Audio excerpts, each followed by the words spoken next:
This is the Rate of Rise series brought to you by Roast Magazine. Today we're talking about shipping, logistics, and LTL freight with Evan Gilman of the Crown, Royal Coffee Lab, and Tasting Room. Well, hey everybody, and welcome to another episode in the series called Rate of Rise, elevated conversations on roasting, brought to you by Roast Magazine, which is one of the longest running and most respected trade journals in the entire coffee industry. Roast Magazine keeps you up to date with the latest research, knowledge, and insights from scientists, subject matter experts, and professionals from across this global industry of coffee roasting. It is the authority if you are looking to stay in tune with what's going on as a coffee roaster or someone who's thinking about getting started in coffee roasting. You definitely need to go to roastmagazine.com and subscribe today. You can also listen to audio articles by going to roastmagazine.com/audio articles, which are articles read aloud from Roast Magazine's archive covering coffee from a technical perspective. And by the way, you can get $5 off your subscription to Roast Magazine just by using the code ROR when you go to roastmagazine.com and subscribe today. Again, that's code ROR for $5 off your subscription.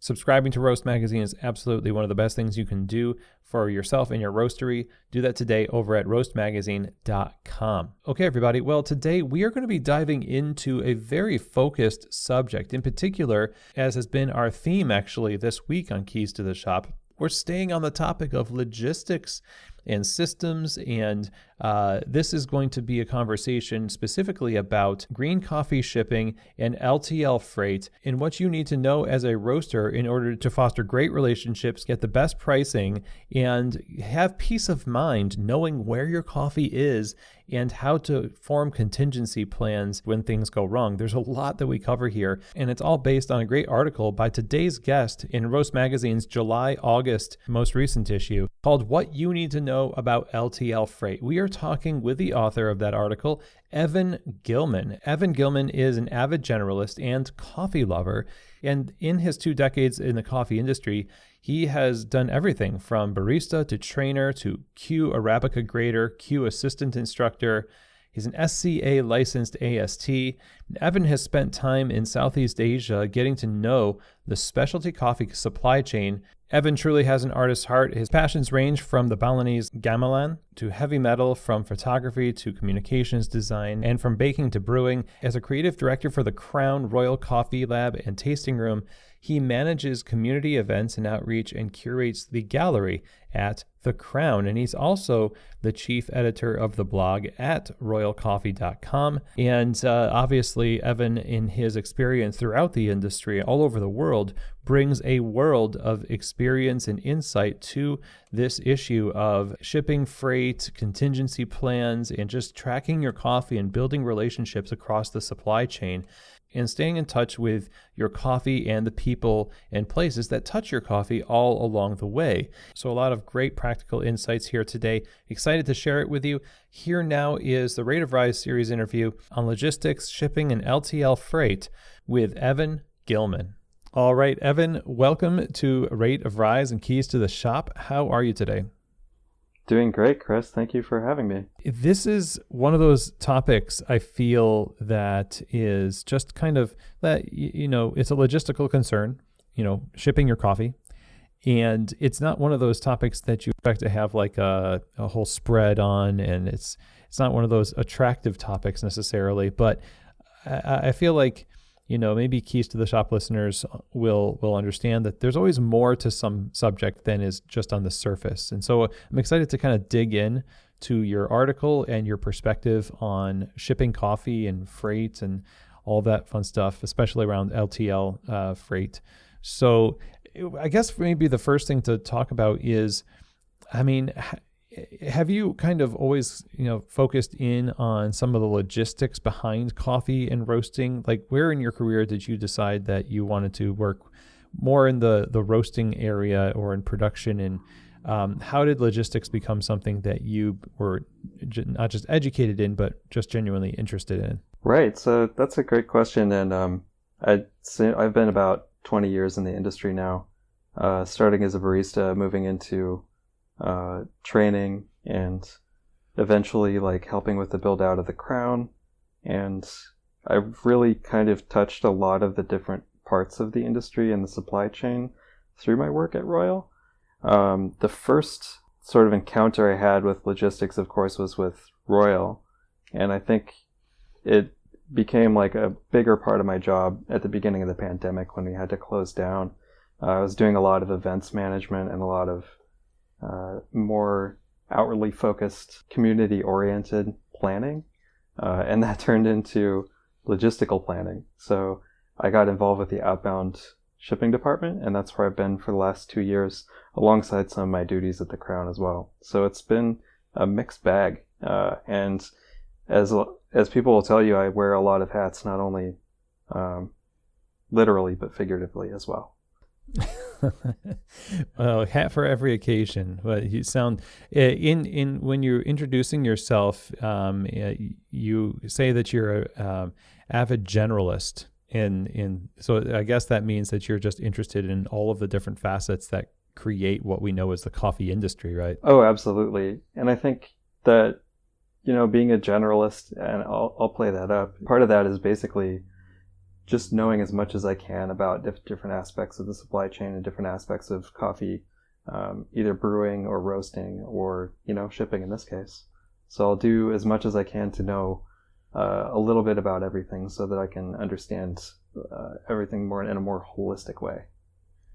Okay, so when you're touching those different parts of the coffee industry throughout your career and taking a lot of experiences that are kind of shaping who you are as a professional, you're also talking about having a lot of experience in Southeast Asia, which I imagine also expands your horizons as a professional to the global trade of coffee and the supply chain of coffee. How did that kind of shape your perception of the way that coffee moves? Like, how did that expand the way that you approach coffee now? Well, frankly, I might have done this in the most complicated way possible. The portion of the supply chain in Indonesia, I think for a lot of coffee suppliers, is one of the most fraught with complexities and difficulties. So knowing at least the supply chain in Sumatra and knowing how coffee passes from hands to hands there kind of informs a little bit about just how complex the supply chain can get. So I like to think of that as, being probably starting in the most difficult place possible. And from there, everything else seems a little bit simpler and a little bit easier to approach. So you're kind of running with a parachute, and now you're just kind of breezing along. Yeah, it's kind of the same way. Back in high school, I approached being a DJ. So I started by buying some of the worst turntables I could find and trying to mix 2 records on those. And then when I upgraded, everything was just so much easier. Oh, wow. So I guess choose the crappy stuff to learn to use the good stuff, right? Yeah. I mean, if you want to do it the hard way, sure.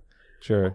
Well, I imagine also the idea of diving into a topic like logistics, and as we're going to talk about some of the elements of freight that actually can be controlled and finessed by you as a roaster, is based a little bit on just that kind of unknown and the assumption that there is a lot of complexity that we can't necessarily wrap our heads around. I mean, you spent 20 years of your life in coffee understanding this, and as a listener here, we're just thinking like, how am I going to wrap my head around this? So I guess we just don't even try to cross that bridge or do much more than get a cursory glance at it. What do you find really holds people back from thoroughly understanding, even reaching out and maybe controlling for their benefit the logistics of their coffee and their part of the supply chain, at least? Wow, that's a really big question. I feel like, like the general complexity of logistics and how it's handled, people don't want to look at it as much because it's not an attractive thing. Like putting something on a truck and getting the truck to you is, it should be a simple transaction. And people want to streamline it, and people want to make it sound as easy and as carefree as possible, because it's not the craftsman-like portion of the coffee industry. However, people in the freight industry and in logistics really do take a lot of pride in what they do.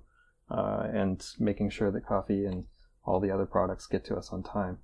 So I'd say like there's a lot to look at there, but in an ideal situation, you shouldn't have to worry about it. It should just get to you in an expeditious fashion without too much interference and without too much thought. That having been said, there is definitely a lot you can do just with a simple understanding of LTL freight, for example, that can really help your business.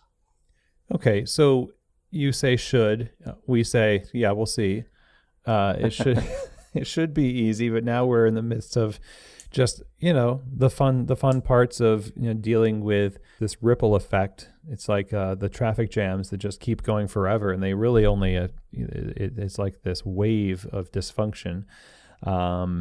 So you mentioned LTL, and that's kind of the focus of this article, but you also go into a few other things in the article about shipping in general. But talk to us a little bit about what do we need to know about logistics in order to, or what should we be prepared to understand about logistics in order to actually run a good roastery? Well, I think first of all, it's really good to know where your coffee is coming from and where it's going to, and that is something that's of course super important, not only for you yourself as a coffee roaster, but also for if you're having interactions with your suppliers.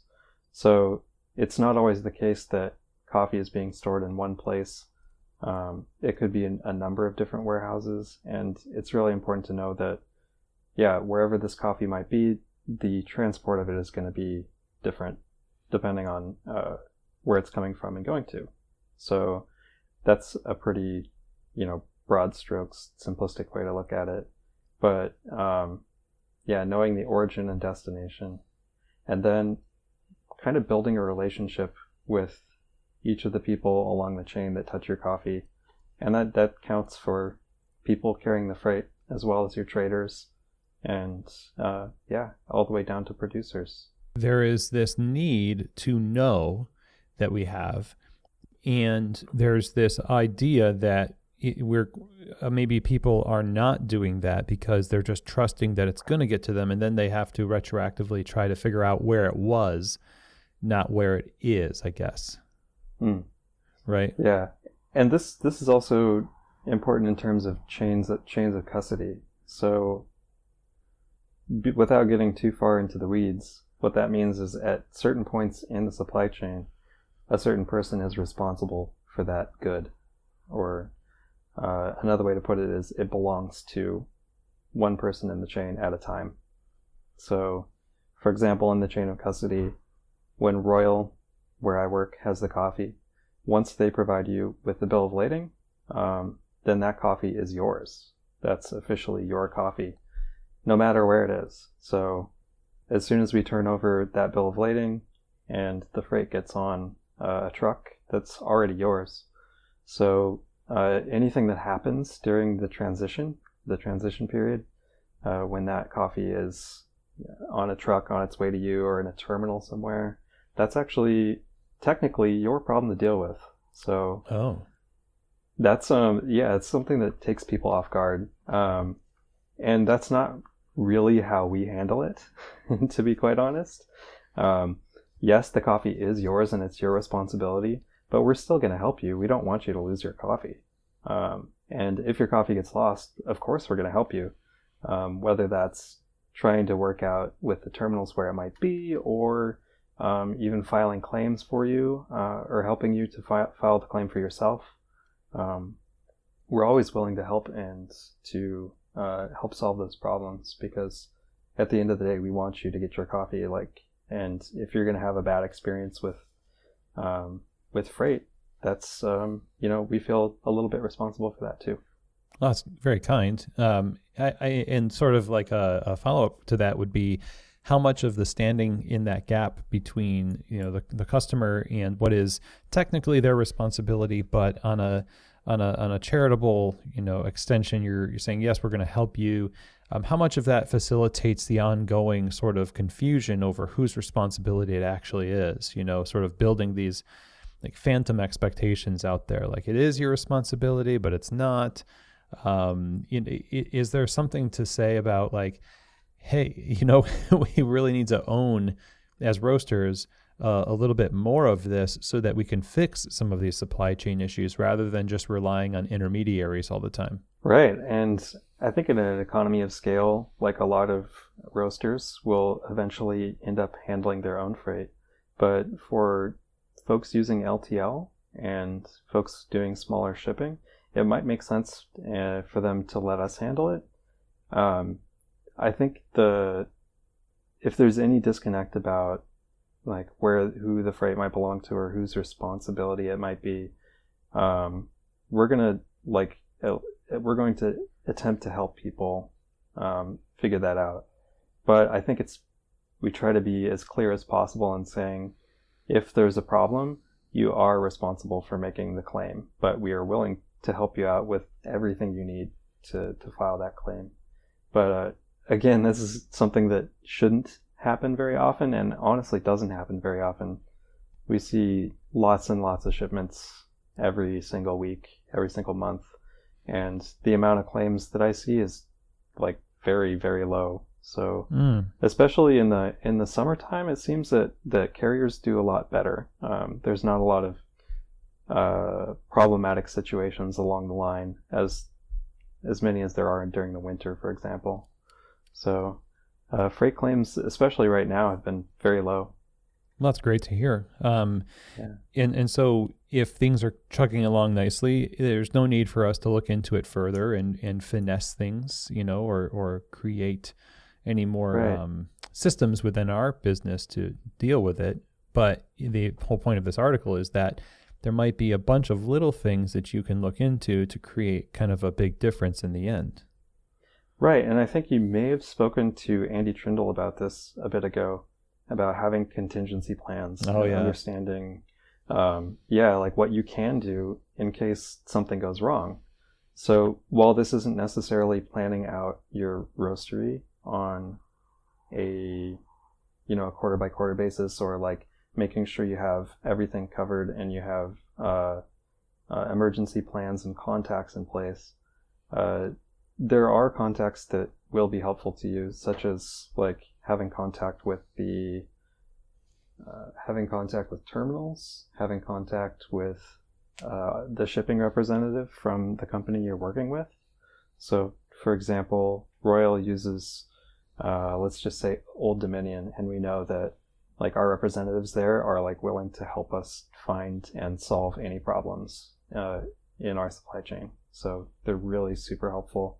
They also want business to keep moving, and just having those contacts in place will really help solve any problems. That's the first off, is having contacts. The second might be to have other contingency plans in place, not trying to order just in time, understanding how long the freight takes to get to you, and ordering ahead of time to make sure it gets to you in an appropriate amount of time. A lot of it is planning ahead to keep it brief, and understanding how long all of these transactions take. Right. So there's a lot of relationship involved in making sure that you're aware of what's happening, and that you have, like you're saying, contingency plans for if something happens with shipping times. Your business continue. You have wholesale customers as a roaster. They are not stopping serving coffee simply because green coffee hasn't got to you yet. And so exactly. Yeah. And so now if I am a roaster who, and for a lot of roasters, they rely on importers, I don't know the percentage of the audience of Keys to the Shop that are importing their own coffees. It sounds like they need to have a little bit more robust of a system for tracking on that end, since they're playing the part of importer as well. But for people who are dealing with importers, how much of their week and time as managers in production needs to be taken up with tending to the various points of the supply chain in their green coffee, like realistically? Well, really, in an ideal world, they wouldn't have to deal with it too much at all. What should happen in the chain of custody is that we would release the coffee either from our warehouse or another. That coffee would be picked up by the carrier, and we would get a tracking number and send that tracking number to you. And then from that point, you could actually track your coffee on the carrier's website or the LTL provider's website. These days, it's really easy to track your freight, and you can also call the terminal and say, if you're really worried about when it's going to get there, you can call the terminal and say, hey, when's it arriving? Please don't delay this. And if you want, you can even pay up front instead of paying when the coffee's delivered. If you haven't set up a prepaid shipment, if this is a collect shipment, you can pay up over the phone, and they'll just be able to deliver to you without any delay. So ideally, it's just going to happen very fluidly, and the coffee's just going to get to you without too much. It's a pretty low touch situation. Again, I mean, if people want to spend more time focusing on their transit times or focusing on freight, they can do something like either ask us to quote different carriers if they want freight faster. It might be more expensive, but if it's worth it to you as a roaster, we can do that as well. And then I'd say, like, on a yearly basis, it's not a bad idea to get quotes from various carriers and to understand how freight rates might be changing. Because us, as a large account for these shipping companies, we can get better discounts depending on how much coffee we ship. So could be that, perhaps next year we ship more with a different carrier. We're going to have a better rate for you with this new carrier, and we can check that and make sure that you're getting the best rate.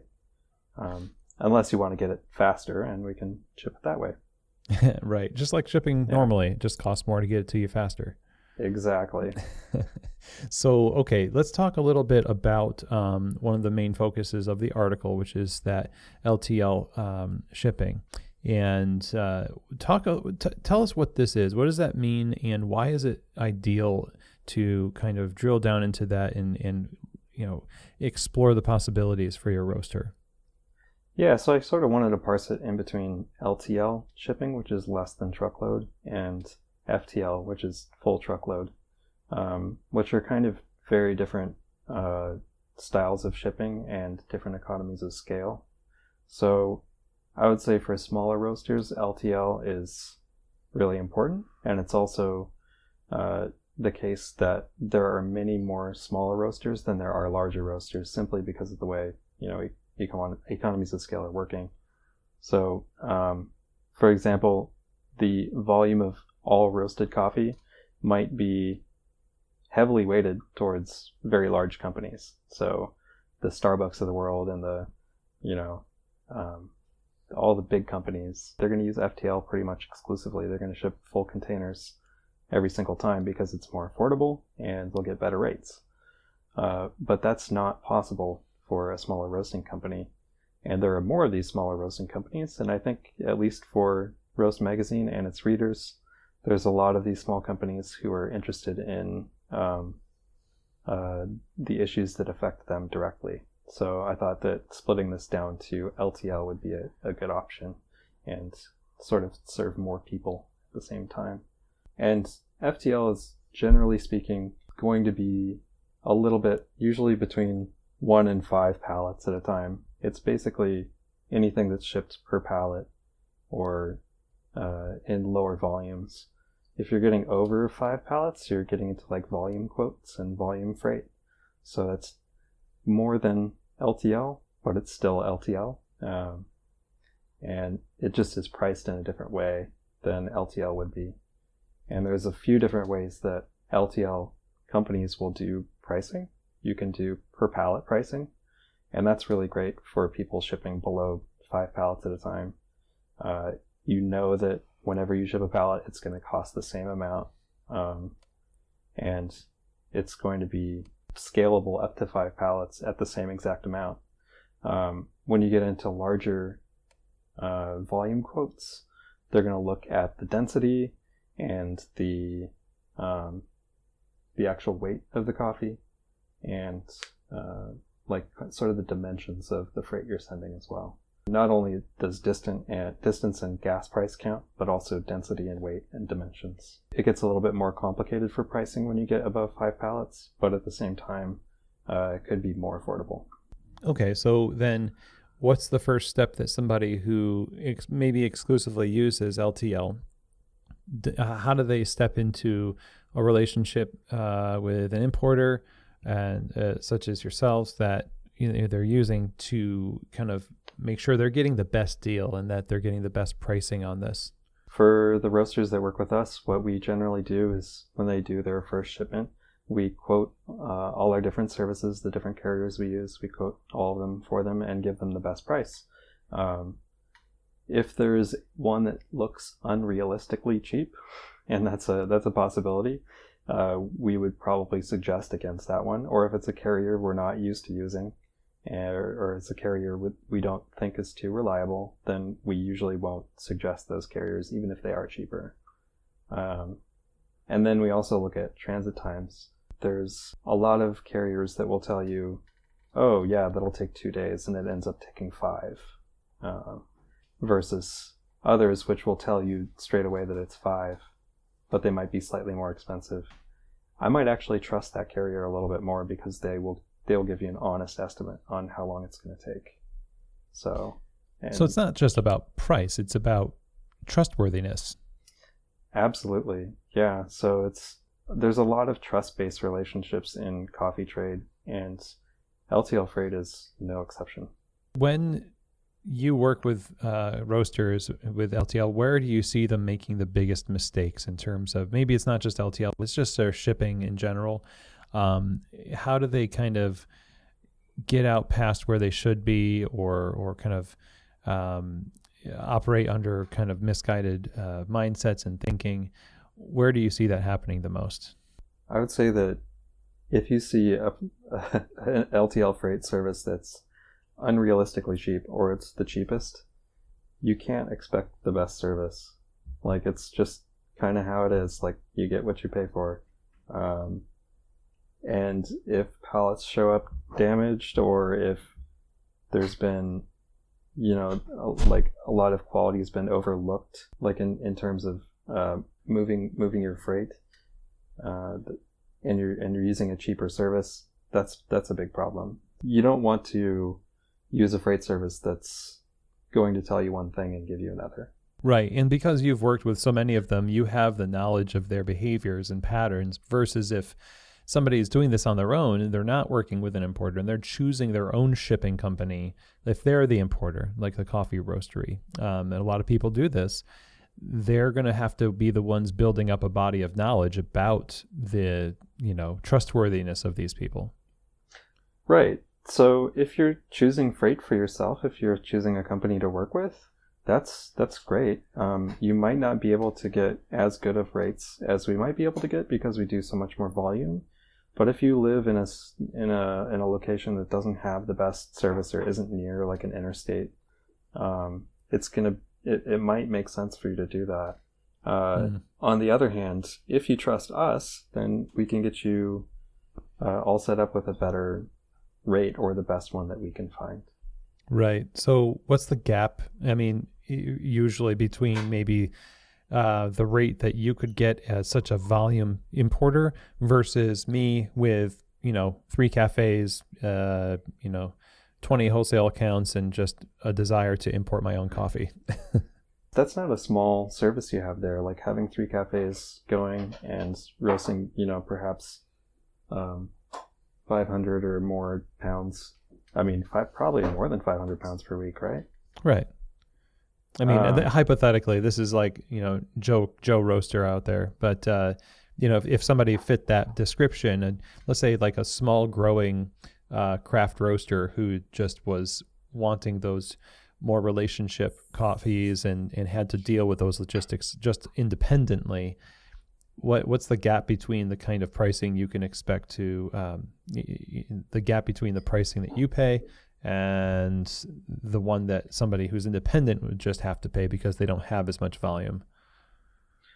Yeah, I mean, I haven't looked specifically at the price differences, but I would have to say that when a company does not have a freight discount, you're seeing a difference between like us who may get like a 80 to 95% discount on freight, and folks who are not getting a discount at all. So a freight shipment that might cost us $400 would cost them $2,000.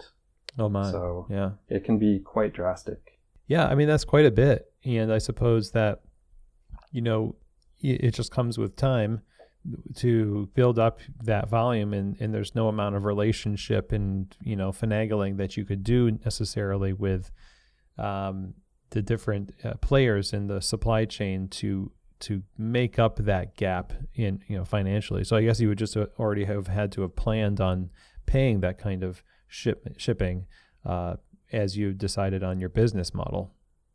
Sure, but I think in a lot of cases, like your importer or your supplier is going to be able to provide you a better rate. And I know in the case of some importers, they will only work with one carrier. So the rate might not be competitive in all lanes, but they'll know exactly what's the most competitive for you and your particular situation. So without just jumping right into a $2,000 shipment for a pallet of coffee, you can definitely ask your supplier what the best course of action might be. At what points can you negotiate beyond what's already stated in contracts or already built as a system within the business relationship? So there's what exceptions to the rules are there that are kind of unspoken, but there is some flexibility there?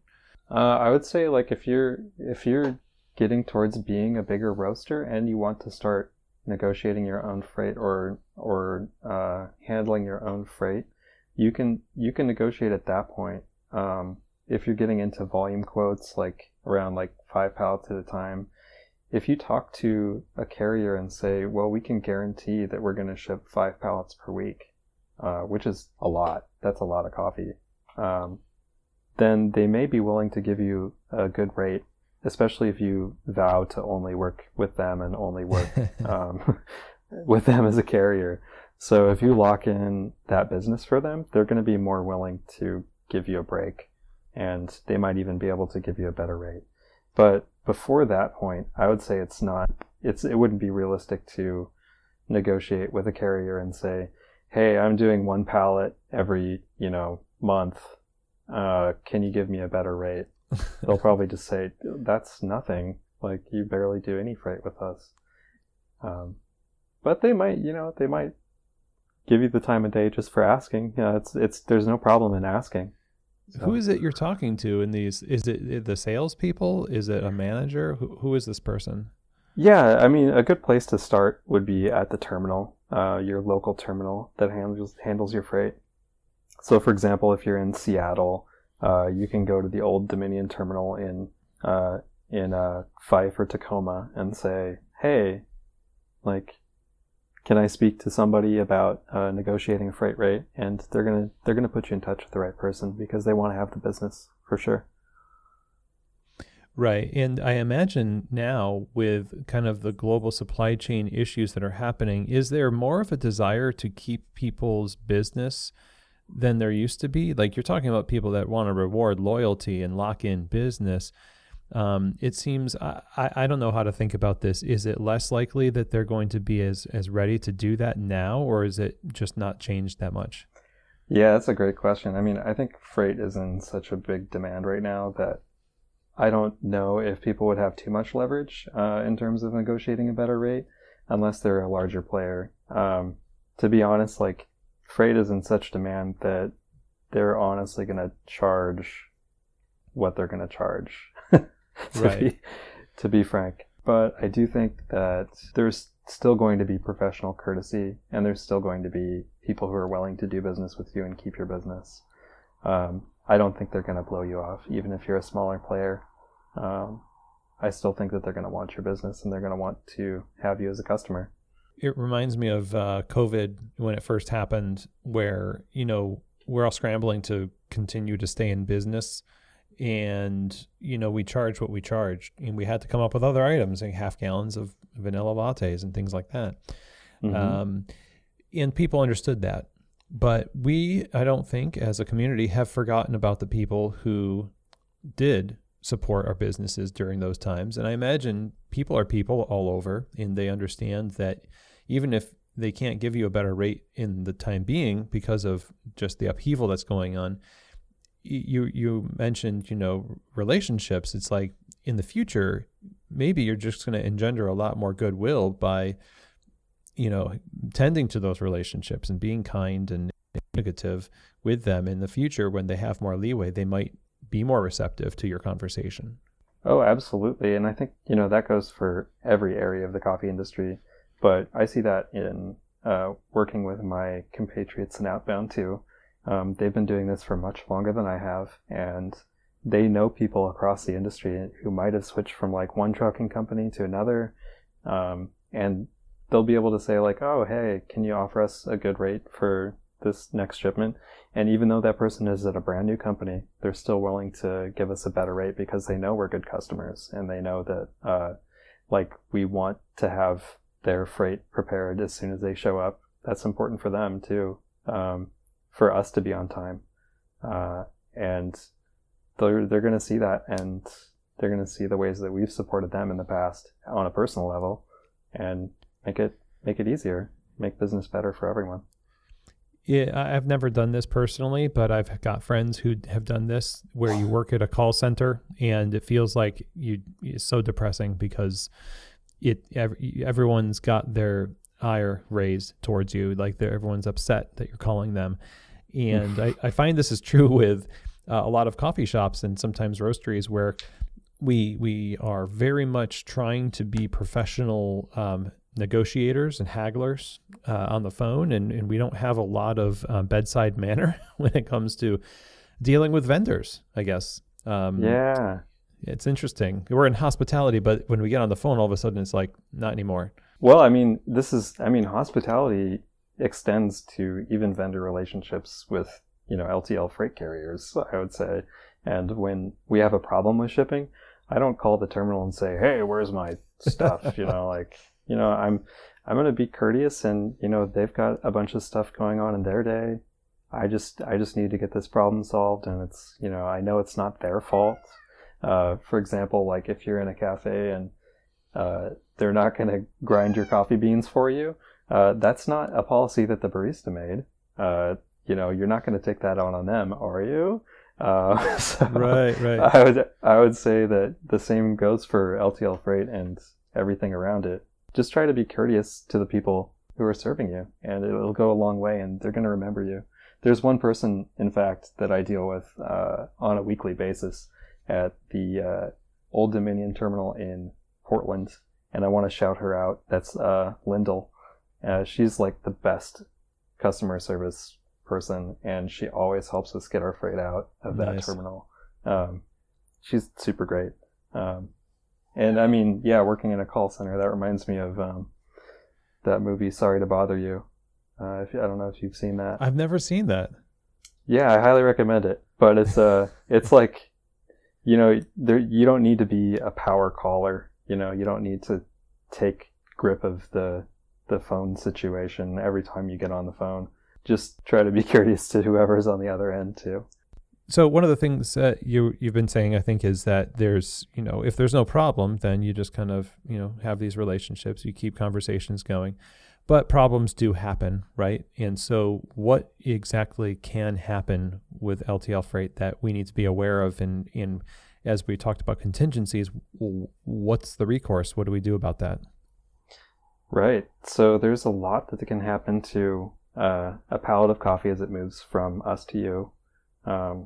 Probably the best way to keep track is, again, by using those pro numbers or tracking numbers to look at the carrier's website and see where your coffee is.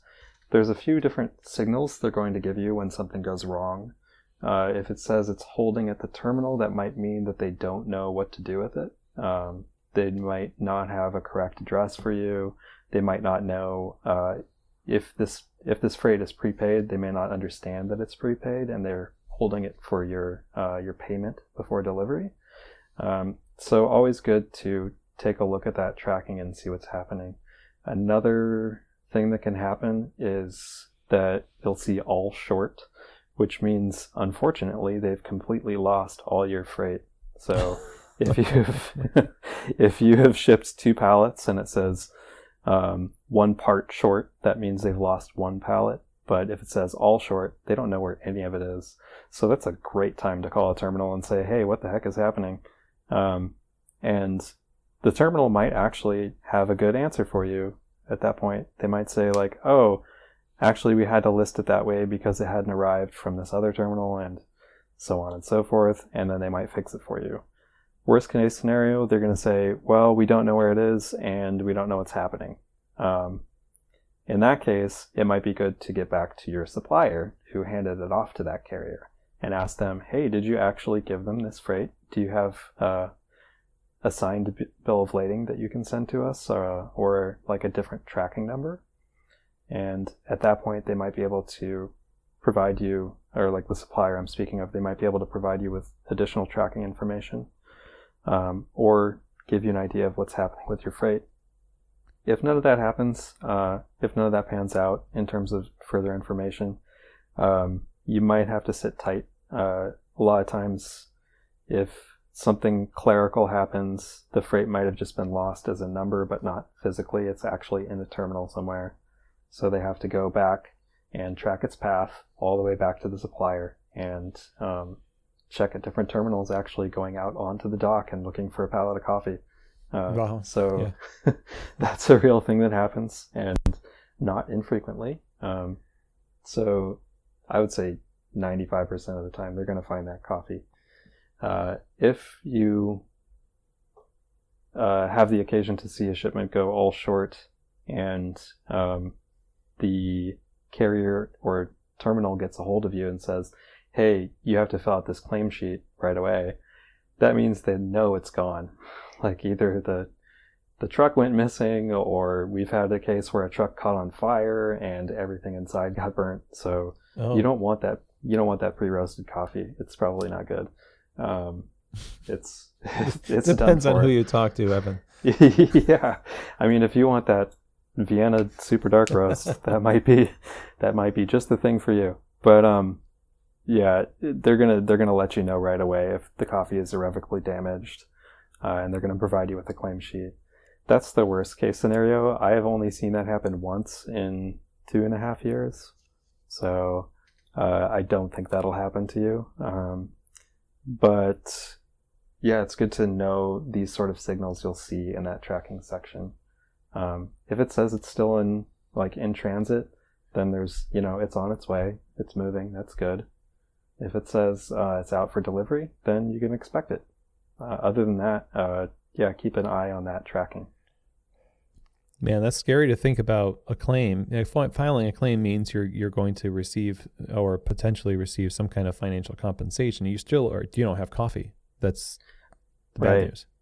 Yeah, and unfortunately, in the case of claims, it can take more than 6 weeks to get that recompensation.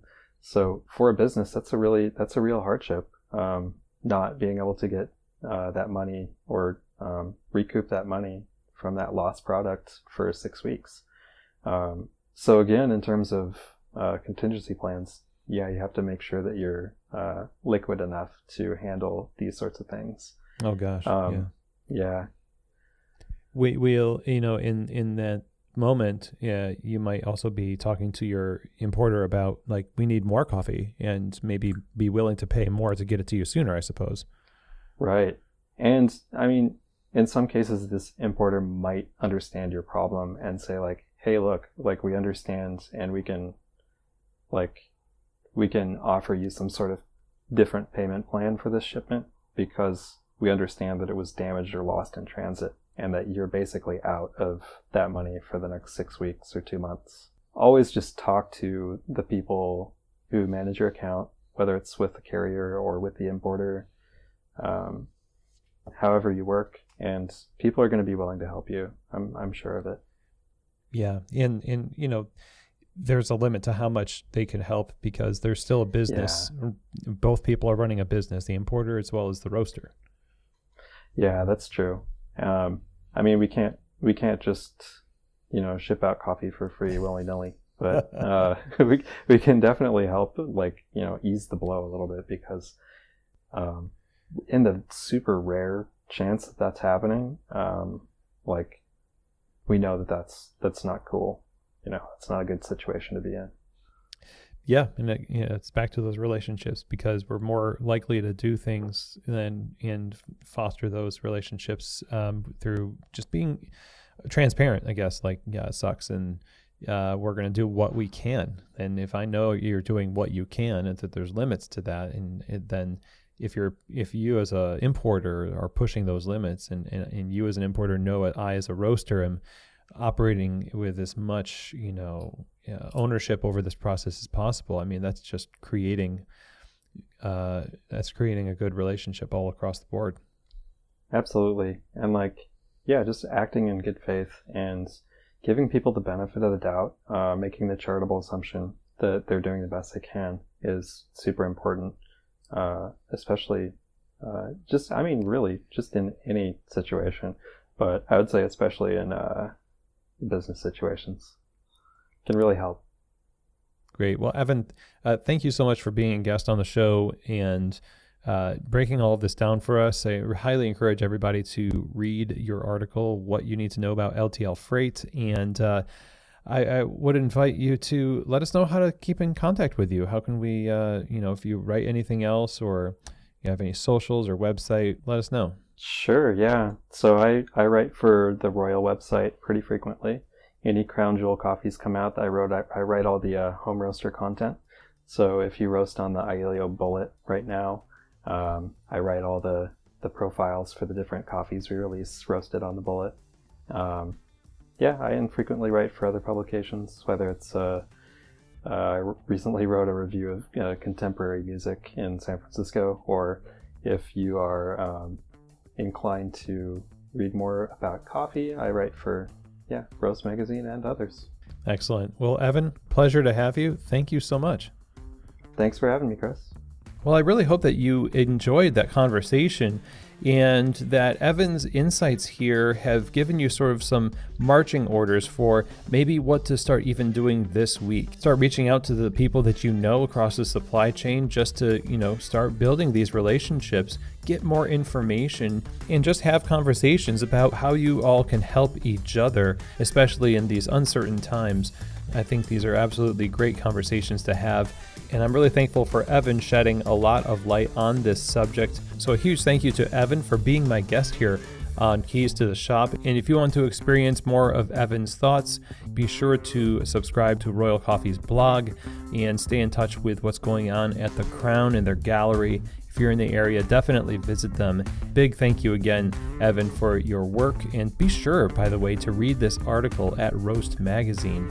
Now, if you have any questions, comments, or feedback for me about today's episode or any other episode of Keys to the Shop, feel free to reach out. Chris@keystotheshop.com is where you can do that. And with that is the end of our show today, everybody. Thank you so much once again for tuning in. And as always, I hope that this episode has truly given you keys to the shop.